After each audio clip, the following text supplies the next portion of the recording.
हामी चाहिँ यहाँ उर्लाबारी ओर्लेर अब दाइ र म चाहिँ भक्का खानु भनेर भक्का खाएर जाउँ न त भन्नुभयो त्यो भएर हामी चाहिँ भक्का खानु भनेर आएको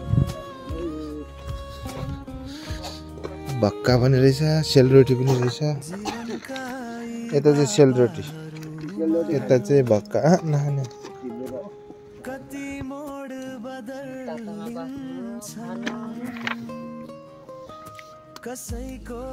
भक्का खाएर ट्याक्कै दिने नि त कसैको आँसु भने लुकिन्छन्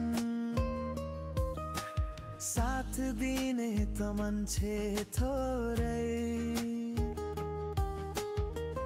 भक्का खाएर भनौँ न भक्का खाएर हामीले निस्केको अब लाग्यो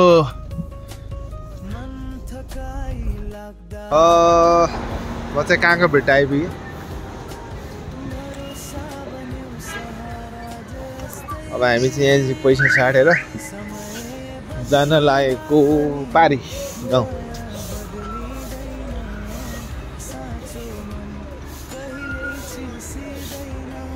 चाहिँ यो पानी ट्याङ्कीमा आइपुगिरहेको छौँ र यहाँ चाहिँ हामी इन्ट्री गरेर अब उता सिलगढीतर्फ जाँदैछौँ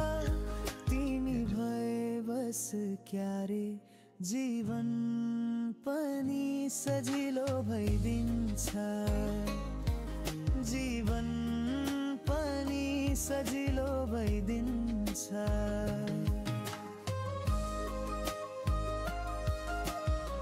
हामी पार्किङमा आइपुग्यौँ पार्किङ गरौँ दिदी हामी यो गाडीहरू पार्किङ गर्ने ठाउँमा आइपुगेछौँ कहाँनिर हुनुहुन्छ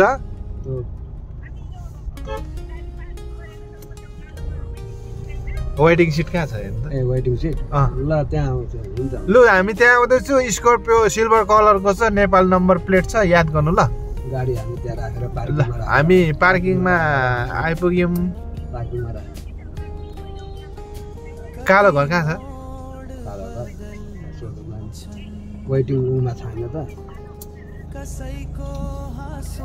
तपाईहरु बाटोमै हुनुहुन्छ भन्नु न यहाँ हेर्दै आउनु त यहाँ अगाडि सिल्भर कलरको स्कर्पियो कहाँनिर हो अब यहाँ टेम्पोहरू पनि छ यहाँ हामी ठ्याक्कै यो गेटैमा छौँ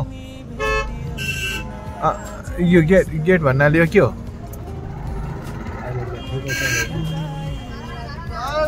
यो जुन चाहिँ दिने यो शौचालय छ नि शौचालय यो टोइलेट क्या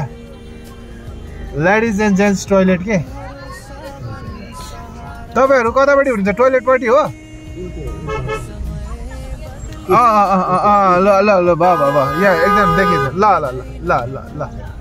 भयो देखिसके ल देखिसके ल यता हुनुहुँदो रहेछ काटौँ त हामी चाहिँ लाग्यो नेपाल के रे ठाउँ एनजिपी स्टेसन रेलवे स्टेसनबाट हामी चाहिँ नेपाल लागेको अवस्था दिदीहरूलाई लिएर